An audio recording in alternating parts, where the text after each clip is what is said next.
After 6 decades, millions of people around the the world closure is part of the administration's crackdown on the federal following the government, permanent withdrawal of American funding for aid. shutting down many of those leading programs. Kwenye 7th Memorial Park ndipo baadhi ya mashirika mbalimbali ziliweza kukutana angalau kuleta almashauri kuhusiana na masuala ambayo yamekuwa kichipuka. Usaid of course kuweza withdraw kutoka kwa msaada ambazo zilikuwa zinasaidia mengi ya mashirika hapa nchini Kenya. Basi taswira halisi ni kama ipi hasa? Mpenzi mtazamaji, hii ni bunge la wenyeji.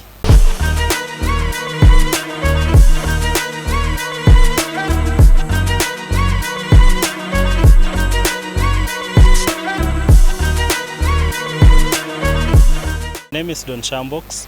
I'm the founder and team lead of Believe Youth Investment Group, an organization dedicated to spreading financial literacy amongst young people and also offering a savings platform where young people can channeling their savings and investments for collective.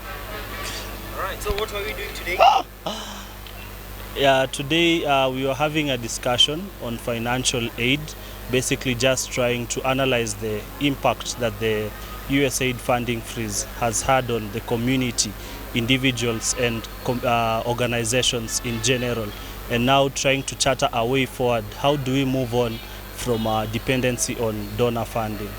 And we're here discussing on beyond aid. What can we do to ensure that we are building resilience, especially us as a developing country, so that we may stop being so much dependent on aid? And the question is about sustainability. How can we ensure that we are sustainable in everything that you're doing? And this comes back to the issue that before that we were supported by these aids, they were there.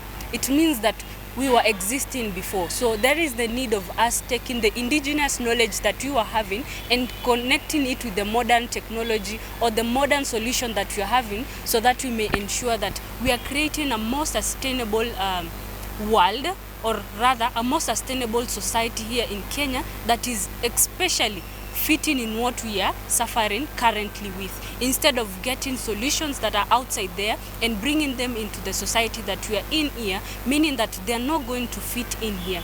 So there is one issue that is we are really encountering, because you find that corruption is there. It is a major key thing that is really disturbing us, especially in terms of sustainability.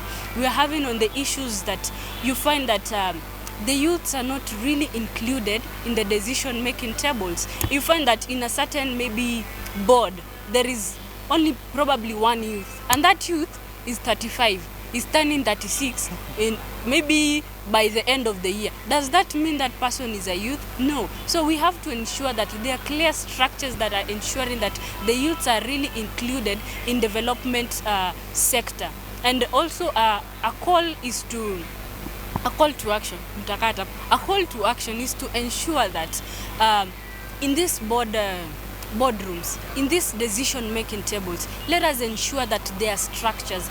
If that boardroom, we have a policy that highlights that the chairperson this year has to be a woman, the next year has to be a man. Let it be that way.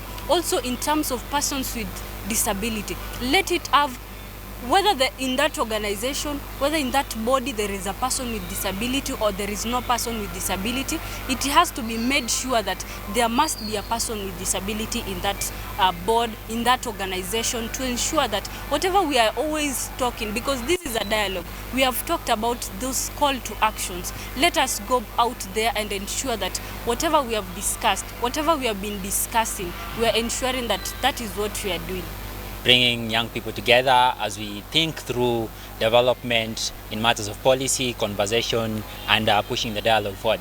And the most important thing about what we had today is beyond aid. Right now in society, beyond aid, with the end of Usaid and the cuts that are coming forward in the developing world, where do we stand? And what is the role of young people, and importantly as stakeholders in the development sector to do? So that is what we are building and where we are. My name is Catherine Siokau. I'm the head of program, Site of Relief Organization. In order for persons with disabilities to have sustainability in their lives, or for caregivers and persons with disabilities at large, Recently, last month, the president assigned the Disability Act. So this is a new act for persons with disability in the country. And in the act, there are some aspects of some incentives to persons with disabilities, tax exemptions, and for persons with disabilities also to excel in the employment sector. So it's not a must for someone to get the donor aid. If you are economically empowered, you can sustain yourself as a person with disability through the incentives that the government is giving you. And it's only these incentives can only be made and implemented because there is a new act. So we call upon every state, every ministry and every state agency to ensure that persons with disabilities through this incentives that the government has given to persons with disabilities are implemented and enshrined as it's in the Constitution of Kenya, Article 54. My name is Amos Kamau. Amos Kamau is a programs officer at the Institute for Food Justice and Development. I believe this means to the common man that we are moving from the traditional idea of over-dependency. We are looking at how we can innovatively come up with financing models that are sustainable to us, to a point that if one financing mechanism is off, we still have others we can rely on. Usaid is a classic example of financing mechanisms that are not sustainable. That means if geopolitical space changes, it means then we have another gap in case of another funding is cut.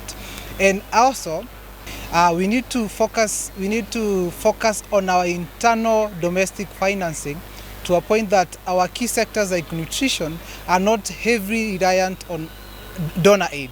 Because Kenya currently, around 90% of our nutrition sensitive activities are highly dependent on donors. So we are vulnerable in case such occurrences occur again. And Usaid is a classic example of how vulnerable we are. Yeah, so steps that organizations can take. One thing that comes to mind is collaborations. One, collaboration with the private sector, which can be able to fund some of these activities. Two is organizations coming together, these civil society organizations coming together to effect policy. For example, you have the PBO Act, which was signed into law in 2013, but is yet to take effect. Among a key agenda in this law is allowing like public benefit organizations to have like a profit-making wing. If organizations can come together to collaborate and push the government to sign this law into effect so that organizations are moving to a place of social entrepreneurship.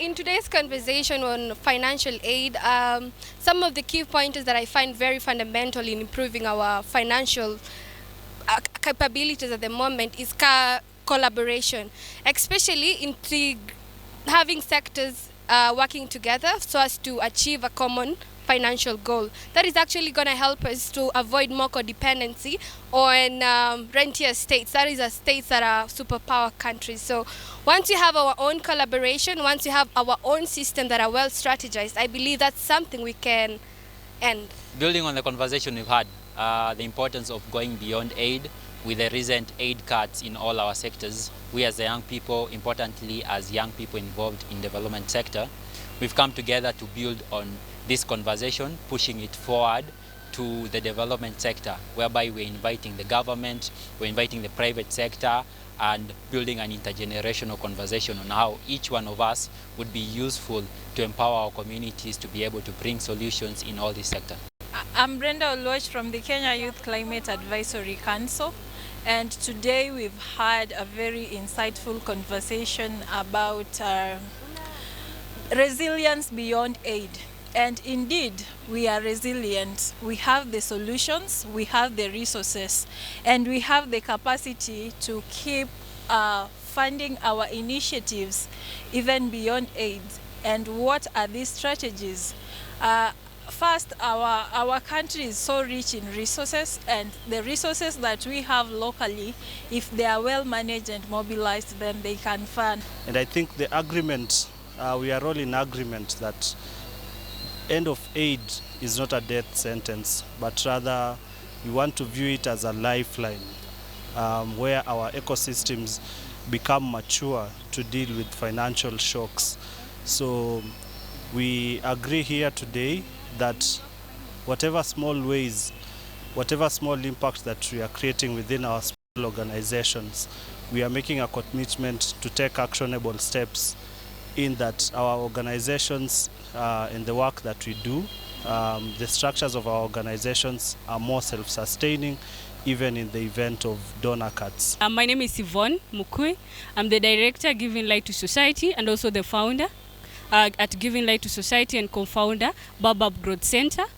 And currently we are at a discussion where we are talking about beyond aid, and because we have been seeing that mostly us as Africans, we are always depending on aid, especially for our development sector, and we are here ensuring that we are bringing experts together, youths together, so that we may have the discussion to see what can we do as youths to ensure that we are not solely depending on only aid.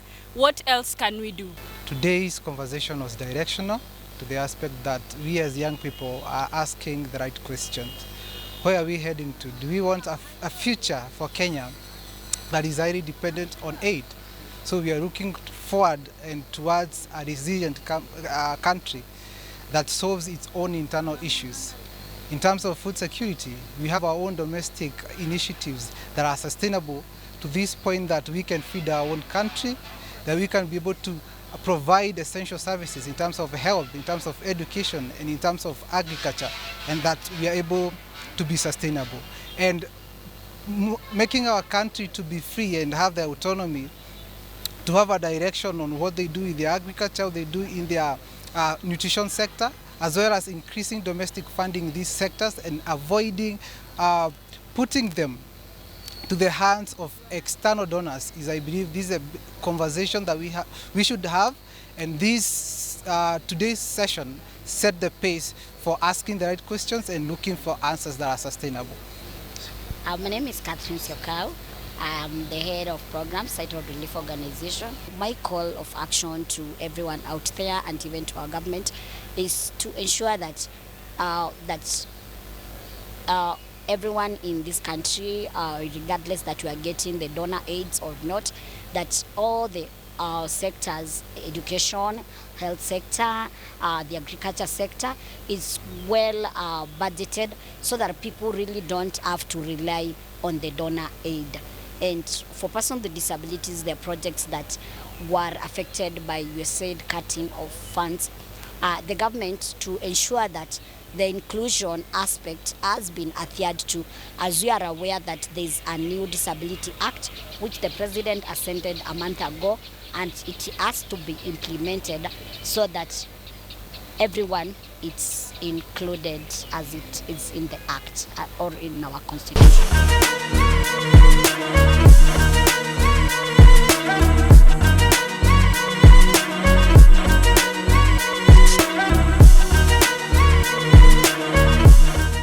Shirika la Marekani la maendeleo ya kimataifa Usaid ni wakala huru wa serikali ya Marekani ambaye liko na jukumu la kusimamia misaada ya kiraia kutoka nje na usaidizi wa maendeleo kutoka mwaka 1961 hadi mwaka huu wa 2025. Usaid ilianzishwa mwaka 1961 wakati wa vita na Rais John F. Kennedy ili kukabiliana na Umoja wa Kisovieti wenye mamlaka laini kutoka ulimwenguni.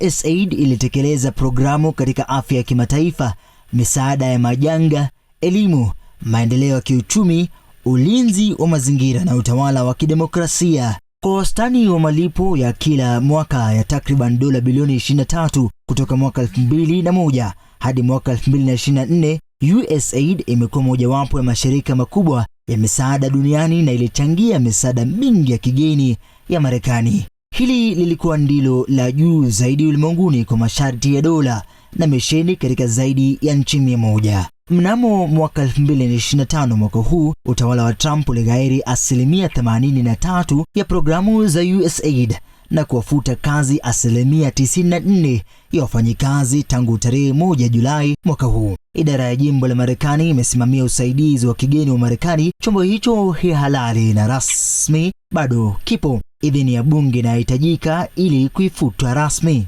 Wakati serikali ya Marekani ilipounda Usaid mnamo Novemba mwaka 1961, ilijenga juu ya urithi wa mashirika ya awali ya usaidizi wa maendeleo na watu wao, bajeti na taratibu za uendeshaji. Wakala mtangulizi wa Usaid tayari ulikuwa mkubwa na wafanyikazi 6400 wa Marekani katika mishoni ya UG katika nchi zinazoendelea mwaka 1961. Isipokuwa kwa miaka ya kilele cha vita vya Vietnam mwaka 1965 hadi 70, hawa walikuwa wafanyikazi wengi zaidi wa Marekani kuliko Usaid ingekuwa nao katika siku zijazo. Na mara tatu ya idadi ya Usaid imekuwa nayo katika miaka 20. Mnamo Machi tarehe 28 mwaka 2025, waziri wa mambo ya nje ya Marekani Marco Rubio aliarifu kongamano kwamba Usaid itavunjwa na kuingizwa katika wizara ya mambo ya nje ya Marekani, akisema kwamba Usaid haikuwajibikia fedha ama haikuwajibika kifedha na kupotoka kutoka kwa misheni ya awali. Alisema nikinukuu, kwa bahati mbaya Usaid ilipotoka kutoka kwa misheni yake ya awali muda mrefu uliopita. Kwa sababu hiyo, mafanikio yalikuwa machache sana na gharama zilikuwa kubwa mno. Tangu Julai mosi mwaka huu, usaidizi wa kigeni wa Marekani sasa umesimamiwa na idara ya jimbo la Marekani. Kuhusiana na kusitishwa kwa wakala, 83% ya programu za Usaid zilighairiwa. 94% ya wafanyikazi walipunguzwa kazi. Hata hivyo, Usaid bado ipo, kwani kukomesha rasmi wakala kunahitaji idhini ya bunge. Hususan kulingana na yale waliosema kwenye baraza kwenye mashirika, tutapata nafasi ya kuweza kusema nao kuhusiana na mambo kadhaa ambazo zinachipuka na zinaendelea kusikika hapa nchini Kenya. Endelea kutazama bunge la wenyeji, manake haya yanakufaa wewe. Jina langu ni Moses Okech. Naam, tumeyasikia ambayo wangependa kuyasema hapa kwenye bunge la wenyeji. Bila shaka ni mambo ambayo yanakufaa wewe na yananifaa mimi, kwa sababu nchi ya taifa la Kenya linapaswa kuendelea bora zaidi na bora zaidi. Endelea kutazama bunge la wenyeji. Jina langu ni Moses Okech kwa mazungumzo zaidi.